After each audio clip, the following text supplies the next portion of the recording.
আসসালামু আলাইকুম ভিউয়ার্স, আশা করি যে যেখানে আছেন সকলেই আল্লাহর রহমতে ভালো আছেন।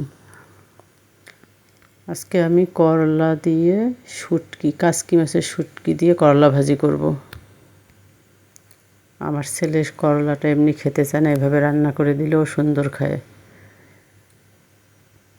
এই তো করলাটা আমি ধুয়ে ফালি করে কেটে নিয়েছি। এরপর রসুন কোয়া, কাঁচামরিচ, কাসকি মাছটা একটু হালকা ভেজে গরম পানিতে ধুয়ে নিয়েছি। পেঁয়াজটাও ফালি করে নিয়েছি। এবার ফ্রাই প্যান গরম করে তেল দিব।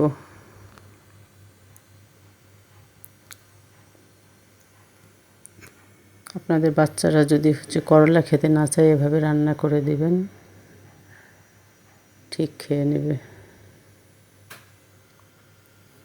এই তো প্যান গরম হয়ে এসেছে। এবার আমি তেলটা দিয়ে পেঁয়াজটা দিয়ে দিলাম। আর চুলার জালটা মিডিয়াম হাই হিটে রাখবেন।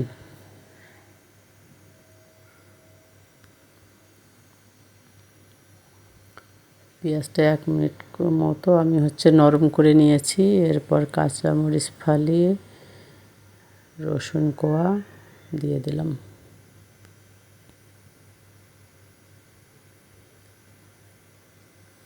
এবার কাসকি মাছটা আমি হালকা 1 মিনিট ভেজে নেব।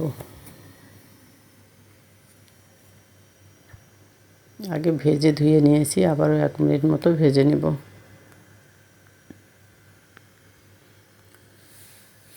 এবার মাছটা ভাজা হয়ে গেলে করলাটা এর মধ্যে দিয়ে দিব।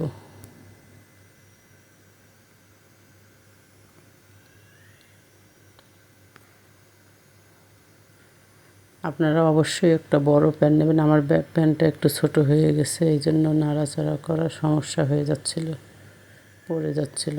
প্যানটা একটু বড় নিয়ে নেবেন আপনারা। বড় প্যান নিলে একটু নাড়তে সুবিধা হবে। তারপর আমি এই যে হলুদ গুঁড়ো, লবণ আর প্যাকেটের মাছের যে মশলাটা থাকে জিরা গুঁড়ো, সেটা দিয়ে দিলাম। আপনাদের কাছে ভাজা জিরা গুঁড়া থাকলে ভাজা জিরা গুঁড়াটাই অবশ্যই দিবেন। আমার ভাজা জিরা গুঁড়া শেষ হয়ে গেছে। এই তো একটু মশলাটা নেড়ে চেড়ে মেখে ঢেকে দিলাম। আপনাদের যদি মনে হয় 2-1 টেবিল চামচ পানি দেওয়ার, পানি দেবেন। আমি অফ ক্যামেরায় 2 টেবিল চামচ পানি দিয়ে নিয়েছিলাম।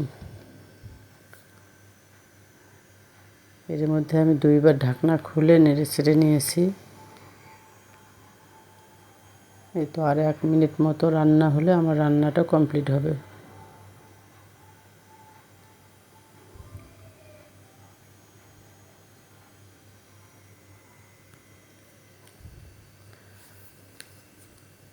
তেলটা ছেড়ে আসতেছে, আর অল্প একটু নেড়ে চেড়ে নেব।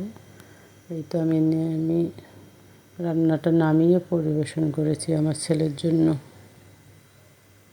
ও এখন এটা গোসল করে খাবে এবং ও সুন্দর মতো সবটাই খেয়ে নিয়েছে। আল্লাহ হাফেজ। আপনারা আমার রেসিপিগুলো ভালো লাগলে লাইক, কমেন্ট এবং শেয়ার করবেন, এবং আমার ভুল ত্রুটিগুলো ক্ষমা সুন্দর দৃষ্টিতে দেখবেন।